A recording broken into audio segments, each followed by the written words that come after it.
Apreciados amigos de todo el país, buenas noches. Para nosotros es un gran placer compartir esta entrega de Nosotros a las 8. Juan Taveras Hernández, Juan TH y Georgie Rodríguez estamos para conversar con un invitado muy especial, a quien vamos a conocer a través del perfil que proyectamos a continuación. Nativo de Cotuí, provincia Sánchez Ramírez, experto en actividades agrícolas y producción arrocera. En el año 1992 fundó su primera microempresa de transporte de carga. Graduado de licenciado en Administración de Empresas en la Universidad de la Tercera Edad, con maestría en Comunicación Corporativa de la Universidad Tecnológica. Ha recibido entrenamiento a nivel laboral, empresarial, sindical, parlamentaria y política en países como Taiwán, Puerto Rico, Ecuador, Perú, Argentina, Uruguay, Honduras, Guatemala, Venezuela y Estados Unidos. Durante el período 2001-2005, ocupa el cargo de secretario general del Sindicato de Camioneros y Furgoneros de Cotuí. Desde finales de 2005 ocupó varias funciones en el Comité Ejecutivo de FENATRADO. Además, desde el año 2008, ocupa el cargo de vicepresidente de la Cámara Interamericana de Transporte. Hoy en Nosotros a las 8 nos acompaña Ricardo de los Santos, presidente del Senado de la República Dominicana. Bueno, mis amigos, como ya hemos visto, tenemos con nosotros al presidente del Senado, don Ricardo. ¿Cómo estás? Todo bien, todo bien. Pues gracias por invitarnos a tan prestigioso espacio, tanto usted como a Georgie. Para mí es un verdadero placer compartir con ustedes en esta noche. Bueno, siéntate en confianza. Claro. Siéntate en familia. Así es. Siéntate Gracias. entre amigos. Gracias. ¿Cómo está el Senado de la República? El Senado va caminando bien. Gracias a Dios hemos tenido un año, un cuatrenio, vamos a decirle, productivo, bajo la presidencia de Eduardo Estrella, y este año bajo la presidencia nuestra. Hemos dado salida a importantes proyectos que la nación lo necesitaba. Por ejemplo, nosotros tenemos un proyecto de suma importancia que logramos aprobar, que fue precisamente la ley de extinción de dominio, que se veía casi imposible, y como complementario de la misma ley, entonces también se aprobó la ley para la administración de esos bienes decomisados a través de juicio en extinción de dominio. También nosotros aprobamos en este cuatrenio la ley de regiones únicas, otra ley muy importante que fue una ley nuestra, la de ordenamiento territorial. Es decir, hemos tenido un año en el Congreso muy productivo. Esperamos seguir con esa productividad. Déjenme decirles que, como ustedes pudieron ver, precisamente en el día de hoy, en el Senado de la República, se aprobó el Código Penal. Finalmente. Se aprobó el Código Penal en segunda discusión. Esperamos que la Cámara de Diputados, los temas que tenían alguna diferencia entre una Cámara y otra, lo consensuamos. Es decir, que gracias a Dios... Ahora no habrá obstáculo para aprobar el código. Entiendo que ya pasará por la Cámara de Diputados y de ahí irá a lo que es el Poder Ejecutivo.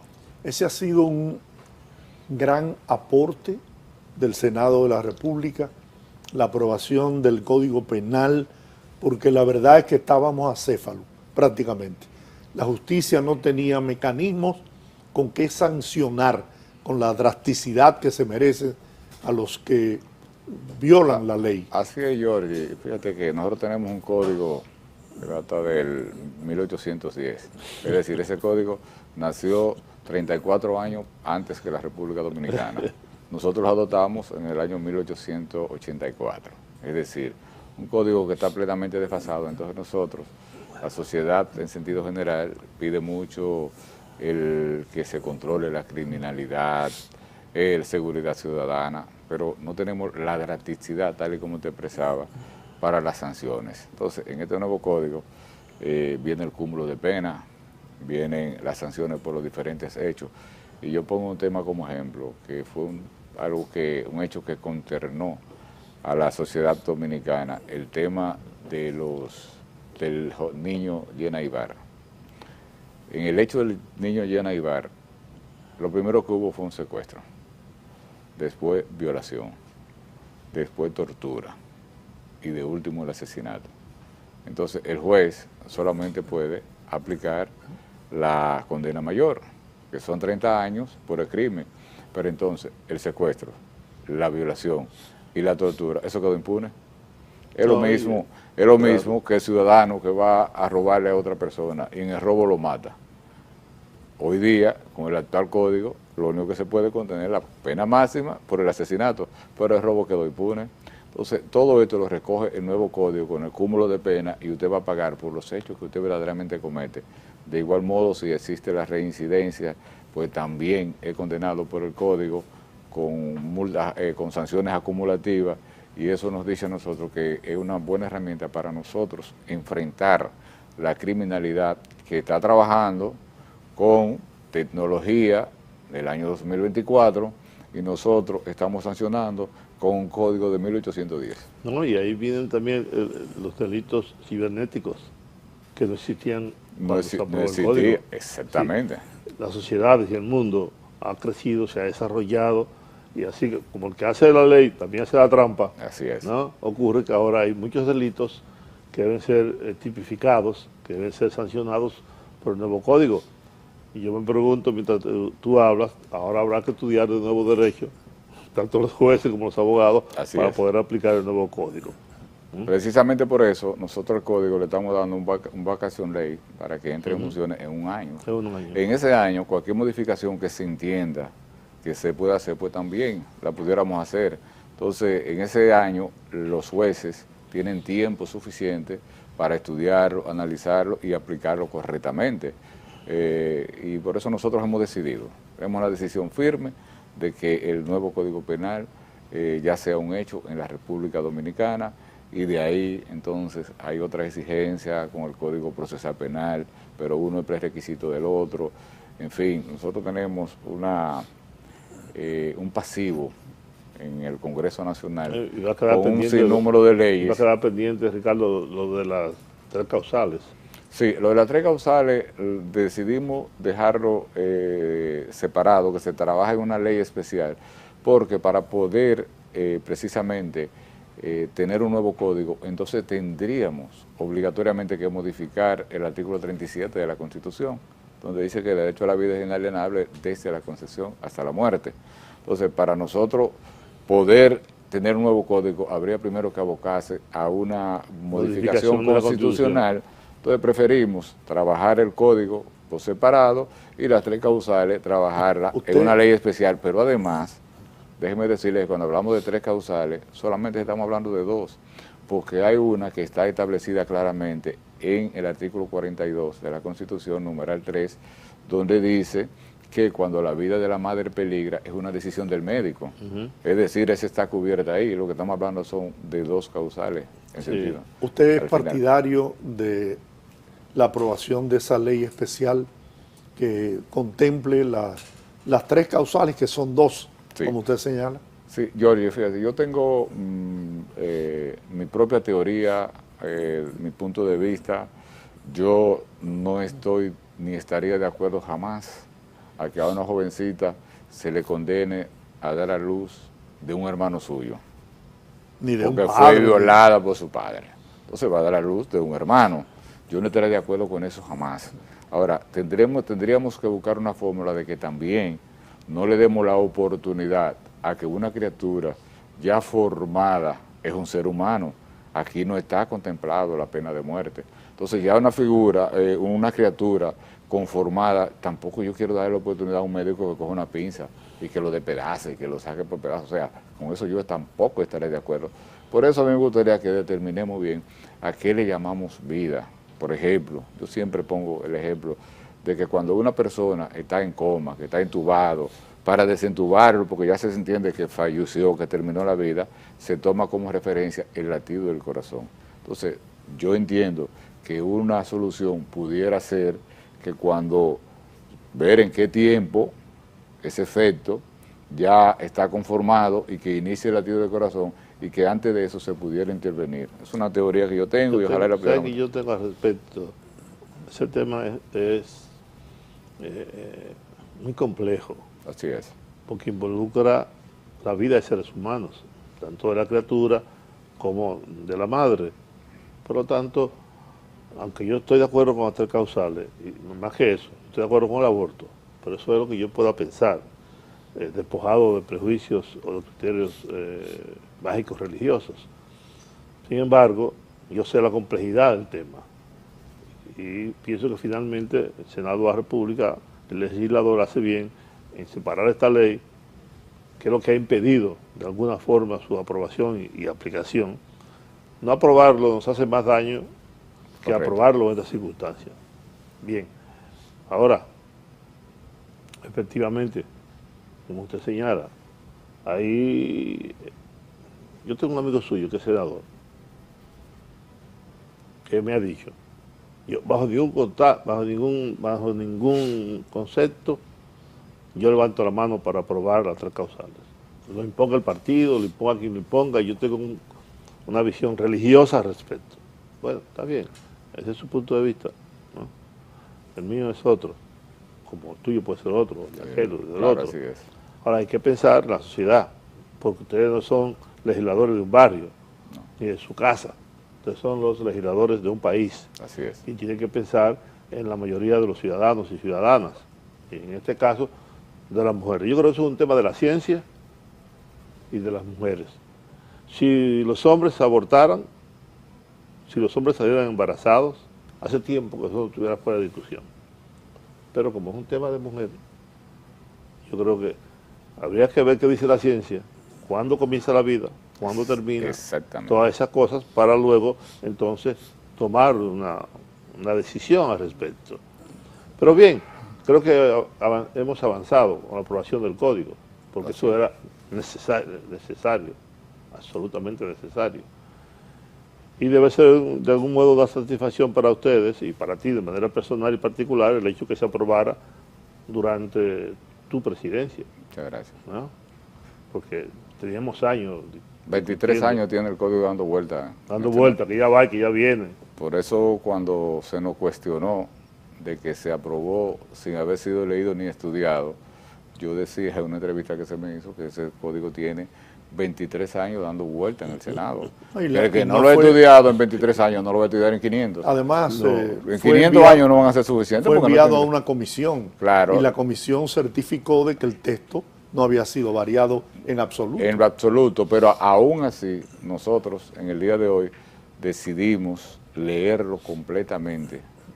Y un tema que trajo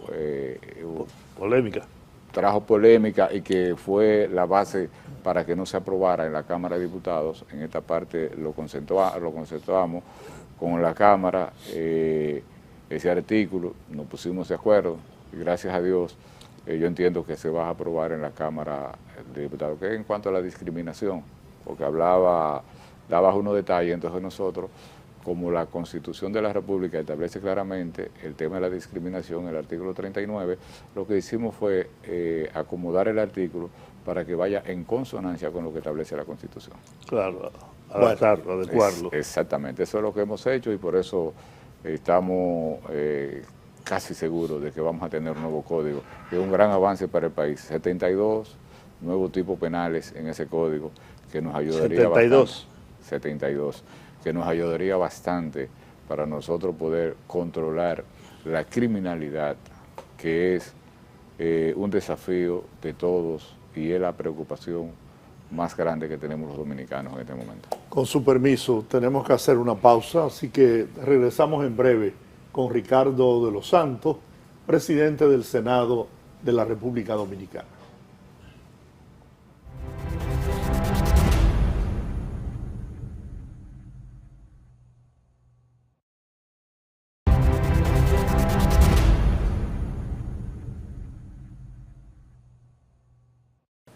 Ricardo de los Santos, presidente del Senado de la República.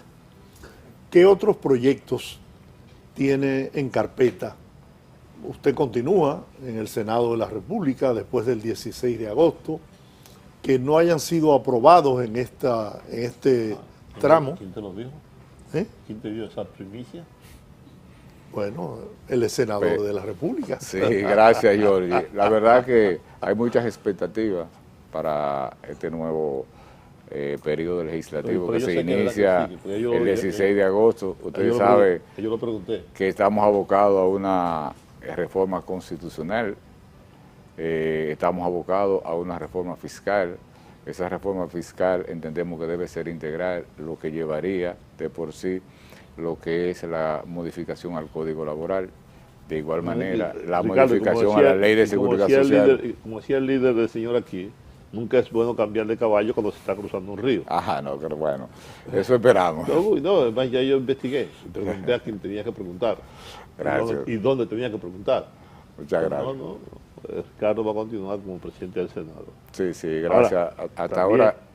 También, a partir de agosto, se produce un cambio en el Congreso de la República. Así es. Ahí la correlación de fuerzas varía. El Partido Revolucionario Moderno tendrá la mayoría. 29 senadores y también la Cámara de Diputados. Como yo he dicho otras veces, ya ustedes no tienen excusas para no hacer lo que hay que hacer. Y el presidente de la República ha prometido cambios estructurales. No solamente es el cambio de la Constitución de la República. El presidente tiene en su cabeza, ¿no?, muchos planes para transformar el Estado dominicano, para que deje de ser una fuente de enriquecimiento ilícito, etcétera, etcétera, etcétera, etcétera. Por lo tanto, ustedes tendrán mucho trabajo, porque la modificación de la Constitución, en todos esos aspectos, aunque no se ha presentado el proyecto como tal, yo supongo que ya ustedes habrán avanzado en la discusión del mismo. Luego viene la reforma fiscal, o al revés, uno y otro. No sé cuándo se va a hacer, si es ahora, aprovechando que hay un nivel de participación de la oposición mayor a que tendrá a partir de agosto. Así es. ¿No? Porque ahora, tanto la Fuerza del Pueblo como el PLD tienen una representación, digamos que importante, y eso le daría mayor nivel de legitimidad a una constitución discutida solamente por ustedes. Así es. Fíjate, Juan, yo sí, por preferencia nuestra, a mí me hubiese gustado que tanto la reforma constitucional como la reforma fiscal se hubiese podido hacer en el proceso de transición, precisamente por la pluralidad que nosotros tenemos en el Congreso, y eso le da mayor legitimidad. Ahora bien, a partir del 16 de agosto, nosotros tenemos que trabajar bien con los pies sobre la tierra, porque de la misma forma que el soberano nos dio ese poder, de esa misma forma, si no lo sabemos administrar, pues en un tiempo relativamente corto, la sociedad nos lo puede quitar. Me explico. Yo soy de lo que entiende que ahora nosotros tenemos que actuar con más cuidado en el nuevo Congreso que el que tenemos en la actualidad, porque lo que nosotros no vemos ahora, no podemos ver como partido de gobierno, como legisladores del partido de gobierno, pues la oposición lo trae a colación y te da el espacio de discutirlo. Entonces, yo soy de lo que entiende que nosotros, en este nuevo periodo, con ese poder que nos dio el soberano, debemos actuar con el mayor nivel de sensatez posible, con el mayor nivel de consenso posible. Nosotros debemos trabajar sobre la base del consenso, que es la base fundamental de la democracia. Entonces nosotros, bueno, que el partido que representa Juan Pérez, nosotros los invitamos a que participe y no quiso participar, bueno, quedó la vigencia de que se invitó y no quiso participar. Que a la sociedad civil se le invitó y no quiso participar, bueno, quedó la vigencia de que se le invitó. Pero nosotros tenemos que buscar la manera de que esas consultas sean constantes en este periodo, donde vamos a tener esa mayoría absoluta, tanto en el Senado como en la Cámara de Diputados, para nosotros buscar la forma de que esas grandes reformas que necesita la sociedad dominicana, que no es un secreto para nadie, aquí venimos poniendo parches y venimos incluyendo un empréstito y eso, pero yo soy de lo que entiende que la sociedad dominicana, el país, no va a soportar que sigamos nosotros, como tenemos decenas y decenas de años, trabajando con un presupuesto deficitario. Tú has dicho, el soberano, que es el pueblo, Sí. le ha dado a ustedes, le ha dado el presidente Luis Abinader, le ha dado a ustedes la potestad soberana de hacer los cambios que entiendan. Ahora, yo escuché, por ejemplo, esta mañana al senador de San Cristóbal decir cuál es la posición de su partido y de su líder, Leonel Fernández. Nosotros no vamos a apoyar la reforma fiscal, tampoco vamos a apoyar la reforma constitucional porque creemos que es innecesario. El PLD, por su parte, dice lo mismo. El presidente de la República, es un gesto altamente positivo, ha invitado al liderazgo nacional a participar de las discusiones.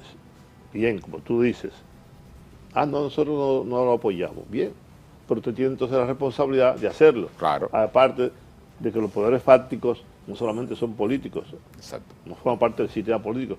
Hay que hablar con los empresarios, hay que hablar con las iglesias, Sociedad civil. hay que hablar con la sociedad civil en sentido Los general. trabajadores. ¿Verdad? Exactamente. Entonces, bueno, ustedes no quieren. Nosotros como quiera tenemos Tenemos la responsabilidad. la obligatoriedad de Correcto. producir esos cambios que es efectivamente demanda la sociedad. Ustedes se imaginan que ustedes dijeran, bueno, no vamos a aprobar el código penal o no vamos a aprobar la ley de extinción de dominio porque fulano se opone. No.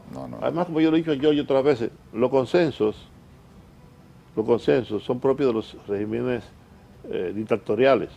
Hay que estar de acuerdo todo el mundo. La mayoría votó por el Partido Revolucionario Moderno, votó por Luis Abinader, votó por ti en tu provincia, votó por el otro en su provincia, mayoritariamente. ¿Y qué significa eso? Esa es la democracia. Esa es la democracia. Y la ley de oro de la democracia es que la minoría se subordina a la mayoría. ¿Y qué hizo la mayoría? Es un proceso diáfano, limpio, transparente. Votó por ustedes. Entonces, le dio la mandaria a ustedes. Úsenla. Entonces, ahí nosotros estamos totalmente de acuerdo. Lo que nosotros sí vamos a abrir las puertas para que todos esos sectores de la sociedad puedan participar, para que las grandes decisiones pues se tomen en conjunto. Ahora, es el que quiera participar. El que se niega a participar, bueno, la historia lo juzgará. Nosotros cumplimos con el deber de invitarle a que sean parte, a que vayamos a la discusión y que se saque el mejor resultado de la discusión. Porque lo que no queremos tampoco es que se vea que nosotros estamos imponiendo ahora de que vamos a hacer uso de ese poder que la sociedad nos ha puesto, pero lo vamos a hacer de la mejor forma, dándole participación a todo el que esté interesado en participar, no importa la religión que sea. Ese consenso al que usted hace referencia se va a debatir o a tratar de discutir en el seno del Congreso Nacional, ¿no?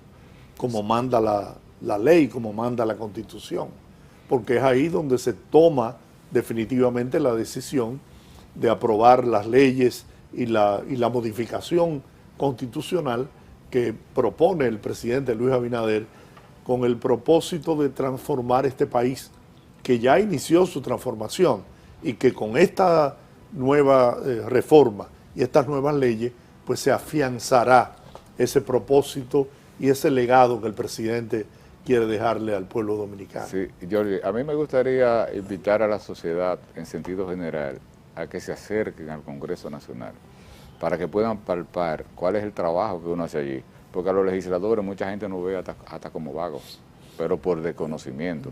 No saben la cantidad de trabajo que uno tiene ahí, las horas de trabajo que hay que dedicarle a un proyecto. Porque nosotros, según el artículo 96, tiene potestad para presentar iniciativas legislativas el Poder Ejecutivo, la Junta Central Electoral en temas electorales, la Suprema Corte de Justicia en temas de justicia y los legisladores. ¿Qué sucede?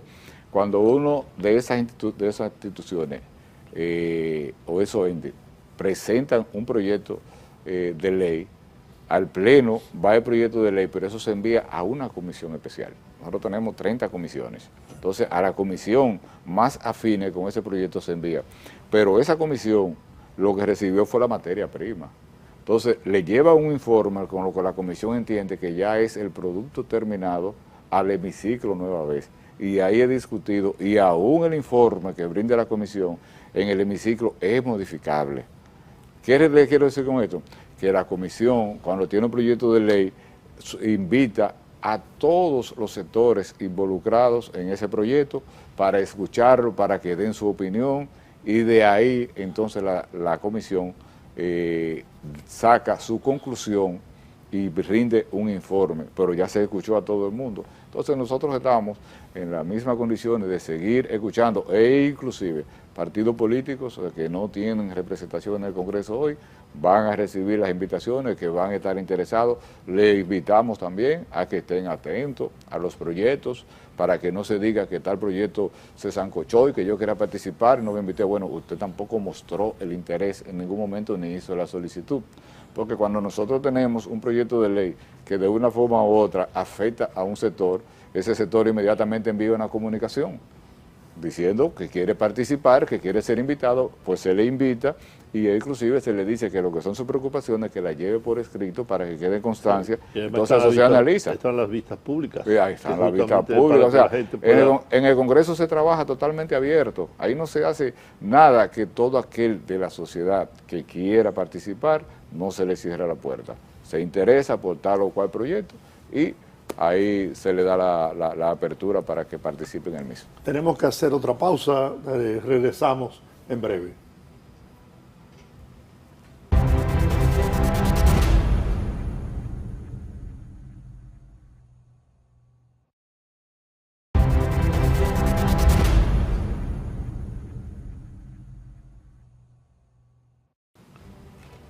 Yo he dicho muchas veces, y lo he escrito en más de un artículo, que esta sociedad, que este país demanda una reforma política, más que cualquier otra. Pero una reforma política integral. Correcto. Por ejemplo, nosotros debemos ver el sistema de partidos políticos, su financiamiento. Debemos ver lo relativo al método de Homs, que está siendo tan criticado, ¿no?, por los resultados de las últimas elecciones. Debemos modificar la ley de la Junta Central Electoral. Debemos ver la Constitución de manera íntegra. La seguridad social. Todos esos elementos tienen que ser. Este Congreso, que se inaugura ahora, tendrá mucho trabajo. Así es. Mucho trabajo, mucha responsabilidad social. Sobre sus hombros va a descansar todo esto, porque el presidente de la República podrá someter, como bien usted señalaba hace un rato, someter un proyecto. Ahora, es responsabilidad de ustedes discutirlo, analizarlo y verlo. Pero el partido también tiene que jugar un rol. Esa estructura orgánica que es Partido Revolucionario Moderno tiene que reunirse, tiene que juntarse. Yo siempre decía, se lo dije a Hipólito Mejía varias veces, que el partido tiene que jugar su papel. No se puede aislar de este proceso. Al contrario, tiene que estar en la vanguardia. Tiene que juntarse contigo. Tiene que juntarse con Pacheco. Tiene que juntarse con el otro, con el otro, con el otro. Y tomar decisiones de conjunto. Ahí sí es verdad que hay que consensuar políticas públicas. Yo lo veo a ustedes enfrascados en grandes discusiones porque este país necesita de grandes soluciones. Así es. Y hay una responsabilidad de parte del presidente de la República. Yo creo que Luis Abinader está sumamente interesado en que así sea, porque lo hemos incluso conversado. Y yo creo que la sociedad dominicana aspira, por eso le dio este mandato. Okay, ahí tiene la mayoría. Usted la quería, ahí la tiene. El presidente hablaba de un solo gobierno. Ahora hay un solo gobierno. Tanto en lo municipal, en lo congresual, donde habrá que hacer cambio también, y esa es otra responsabilidad de ustedes en la parte jurídica. Sí. Juan, eso no tiene desperdicio. Eso es algo que yo te felicito públicamente, porque yo entiendo que yo resulté electo senador por la provincia de Sánchez Ramírez, pero yo fui electo por los PRMistas, por la gente de mi partido. Entonces, yo pertenezco a un partido y nosotros somos un cuerpo y debemos actuar como tal. Ese acercamiento siempre debe existir entre el partido y el legislador. Déjame decirle que nosotros tenemos ya previsto un taller, y vamos a hacer varios talleres, como ahora viene una cantidad de legisladores nuevos como nunca antes en la historia de la República Dominicana. Así es, muchos jóvenes. 145 diputados nuevos,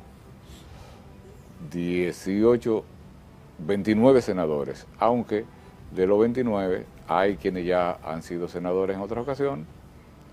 Podemos decir que 27 senadores nuevos, o sea, en total nosotros tenemos 29, los nuevos son 18.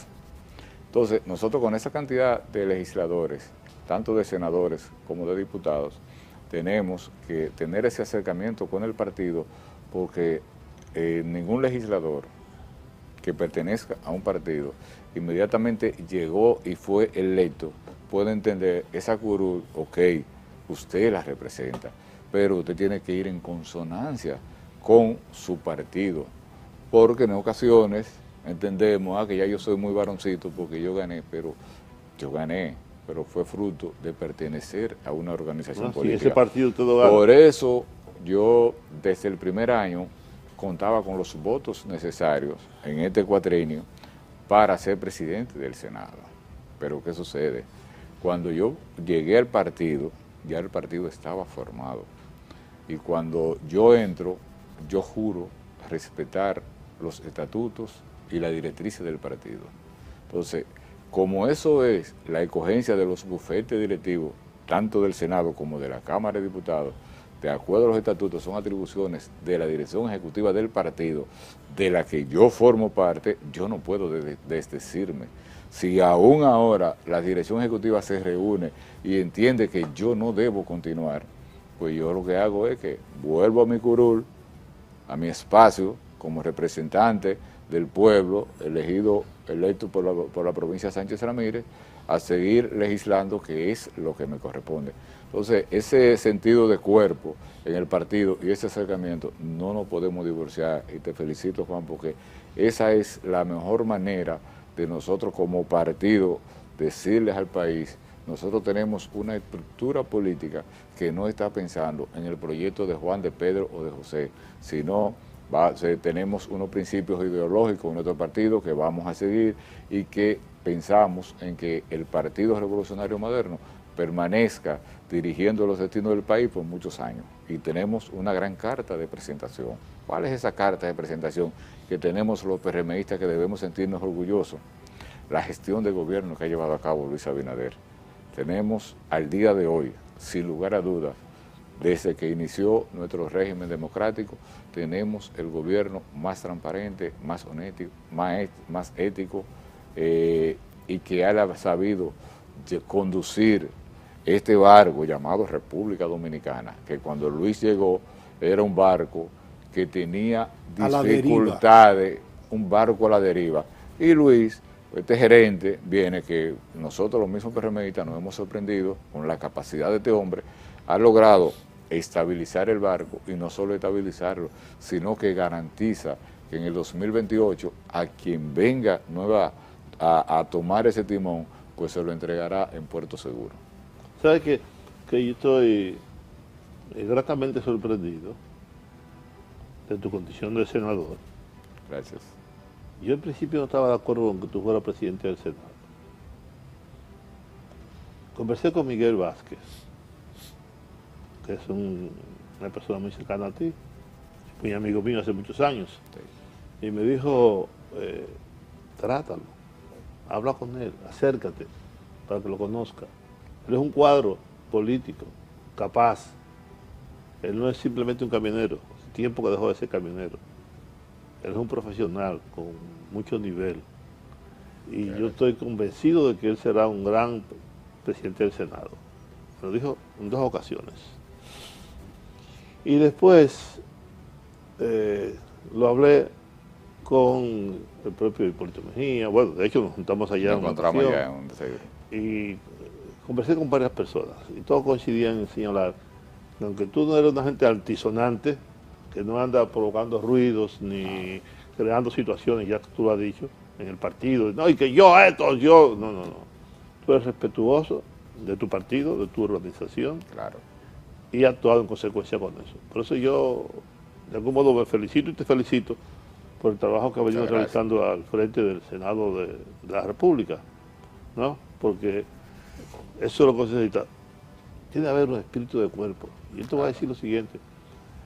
Uno de los problemas fundamentales del PRD, cuando era PRD, era la pugna, las luchas fratricidas entre los propios partidos. Y yo me temo que eso pueda ocurrir de nuevo con todas las aspiraciones que hay ahora. Es decir, el presidente Abinader ha dicho, yo no vuelvo más, yo termino 28. Y yo creo en la palabra del presidente. Yo también. Yo creo que lo que él está diciendo es así. Es más, estoy convencido que así será. Y que él no va a aspirar más. Pero entonces hay un grupo ahí, ya cada vez mayor, que creo que puede ser presidente. El propio Luis Abinader tendrá que jugar un rol de poder mantener unido el partido. Que todo aquel que quiera ser presidente de la República no lo puede hacer desde un cargo, no lo puede hacer con la nómina del Estado. Usted quiere ser presidente de la República, está bien, bello es el gobierno. Y claro, eso pasó con Hipólito Mejía. 5 ministros aspiraban a la presidencia de la República. Es decir, aspiraban al cargo del presidente, aspiraban al cargo de su jefe. Que el jefe de la administración pública es el presidente de la República. Ah, entonces usted quiere mi cargo. Desde una posición pública. No, así no. Sí, verá Juan, yo primero darte las gracias por tus palabras hacia mi persona.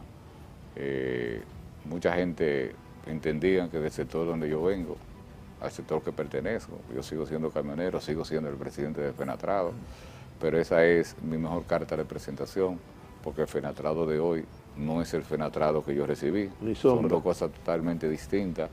Y ustedes pueden ver que nuestras confrontaciones, nuestro enfrentamiento como institución era precisamente con el sector empresarial, y hoy el sector empresarial son los que más me han apoyado en esta gestión ya como legislador.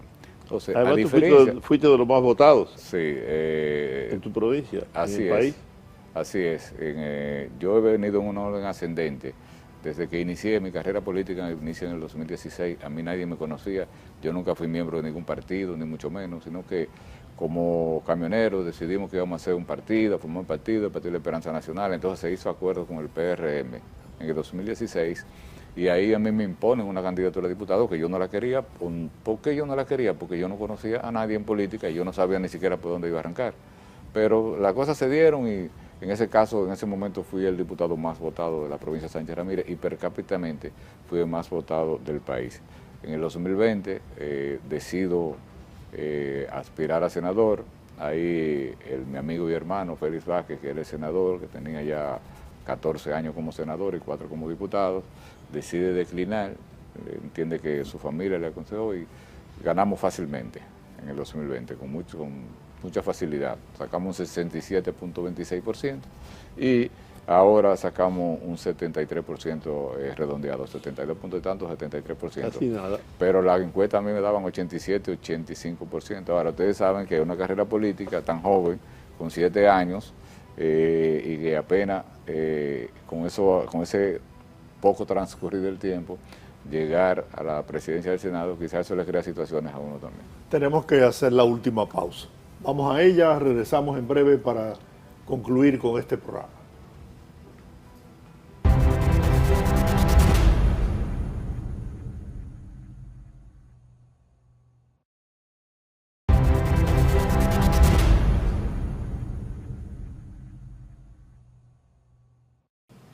Presidente, nos quedan unos 4 minutos. Me gustaría conocer su opinión sobre la necesidad de que el PRM mantenga esa unidad que ha exhibido hasta ahora para poder continuar ofreciéndole al país la oportunidad de progresar y de transformar su vida. Sí, gracias. Fíjate, como decía Juan, el PRM, a diferencia del PRD, ahora tiene una muy buena oportunidad.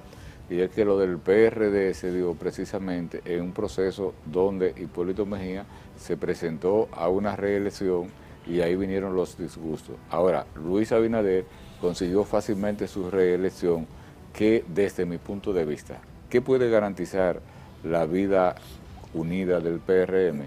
Que ahorita en el proceso interno, en el año 2026, que Luis diga, yo voy a ser el presidente del partido.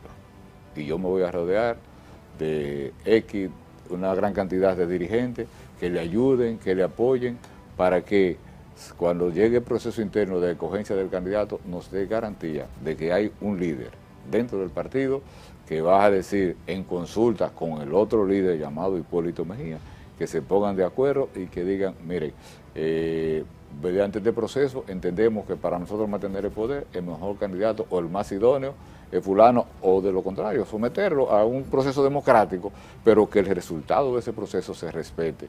Y eso a nosotros nos da plena garantía de que con el liderazgo de Luis Abinader, con el liderazgo que va a salir del partido, nos da plena garantía, además de su juventud, de que por muchos años tendremos PRM unido. No, y el ejemplo que han dado el PRM y que ha dado Hipólito Mejía y Luis Abinader, de dejar a un lado ambiciones personales, ¿no?, para pensar en el partido y llevarlo al poder como lo han hecho. El partido, gracias a Dios y esos grandes líderes, han puesto los intereses particulares de un lado y le han dado prioridad al interés general. Y eso, los que estamos detrás, debemos buscar la manera de seguir impulsando y apoyando ese tipo de actitudes y nosotros siendo parte de la misma. Imitar ese ejemplo. Imitar ese ejemplo, porque nosotros, es lo que le digo, tenemos que poner nuestros intereses particulares y personales de un lado y el interés colectivo, que es el interés del partido, pues debe siempre ser por encima de todo. Yo sería injusto si en esta conversación, ya terminando el programa contigo, Ricardo, no reconociera el trabajo que hizo Eduardo Estrella frente al Senado. Muy bien. Tanto Giorgi como yo. Encomiable. Fuimos, hicimos un programa desde allá, vimos todas sus instalaciones, vimos cómo, oye, ese parece el Senado de un país, de otro país, de un país desarrollado. Así es. Y yo quiero pues reconocer la labor que hizo Eduardo y que tú has continuado, efectivamente, ¿no? Porque eso será otra cosa importante. ¿Sí? Darle una continuidad, porque total, Eduardo y ustedes son compañeros, claro. Amigos por demás. Así es. Y tú llegas y encuentras un Congreso, un Senado de la República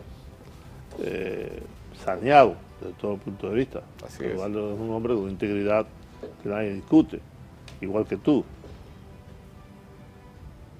Hay quienes plantean, y yo lo he dicho muchas veces, que sería bueno rediscutir el tema del Congreso. La cantidad de senadores y diputados, 190 diputados para un país tan pequeño como el nuestro. Yo me pregunto siempre, ¿para qué carajo sirve un diputado de ultramar? ¿Para qué sirve un diputado del Parlacén? Y no sé, no quiero decir que Bukele lo ha hecho bien a reducir la matrícula, pero yo creo que en este país, entre los cambios estructurales, en algún momento habrá que discutir el tema del Congreso. Yo soy partidario de un Congreso unicameral. No sé hasta dónde eso pueda ser bueno o no, pero creo es que el tamaño del Estado hay que reducirlo. Necesariamente. Yo estaría totalmente de acuerdo y me uno a esas felicitaciones a la encomiable labor de Eduardo Estrella. Eduardo Estrella, una persona íntegra, hizo un trabajo encomiable. Nosotros hemos tratado de continuar su trayectoria, hemos tratado de continuar ese desarrollo. Claro está, cada quien quiere poner su sello. Yo me he preocupado mucho por el fortalecimiento institucional. Nosotros tenemos acuerdos en mi gestión, gracias a Dios, con la OEA. Nosotros de Parlamento y Prosperidad tenemos acuerdos firmados con la OEI, tenemos acuerdos firmados con el Tribunal Constitucional, tenemos acuerdos firmados con la Cruz Roja, tenemos acuerdos que vamos a firmar próximamente con el Defensor del Pueblo, tenemos acuerdos que vamos a firmar con el Infotec. Además, ustedes saben que después del tema del COVID-19, cómo ha quedado la sociedad, y nosotros creamos la unidad allá de psicología y tenemos a una psicóloga dando consultas a los colaboradores el día a día. Es decir, nosotros vamos a tratar, y para un nuevo periodo ya le tendremos una nueva sorpresa, una idea que tenemos para llevar la ejecución no solo en la sede central del Senado, sino a nivel del país. Bueno, pero esa se la dejamos, vamos a dar la primicia en este programa. Muy bien. Señora, comprometo. Ya terminamos, pero a ti te va a tocar Cuando tú ves lo que dicen que el hombre es él y sus circunstancias, sí, tiene que hacer. Te va a tocar un periodo de transformaciones y de cambio en la Constitución de la República, reforma fiscal, y tú vas a ser presidente del Senado para todas esas cosas. Así que tú, sobre tus hombros... No, y presidente de la Asamblea. Por eso, de la Asamblea Nacional va a recaer una responsabilidad histórica muy importante. Muchas gracias. Damos plena garantía de que la sociedad no se va a arrepentir de que nosotros estemos ahí. Gracias a ustedes. Enhorabuena. Gracias, Ricardo de los Santos, presidente del Senado de la República Dominicana. A ustedes nos encontramos en otra entrega de Nosotros a las 8.